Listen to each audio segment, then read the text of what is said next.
যত কম কথা বলবেন তত মানুষ আপনার প্রতি আগ্রহ দেখাবে। তাই মানুষের আগ্রহের বিষয়বস্তু হতে চাইলে কম কথা বলুন, অর্থাৎ চুপ থাকা শিখুন। অপ্রয়োজনীয় কথা বলবেন না, যা জানেন না তা জানার ভান করবেন না। সবসময় হাসি মুখে থাকার চেষ্টা করুন।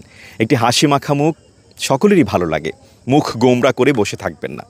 অনেকেই মুখ গোমড়া করে থাকেন, তারা মনে করেন যে মুখ গোমড়া করে গাম্ভীর্য ধরে রাখা ব্যক্তিত্ব। আসলে এটি ভুল কথা। সবসময় নিজের মতো থাকুন, প্রাণবন্ত থাকুন।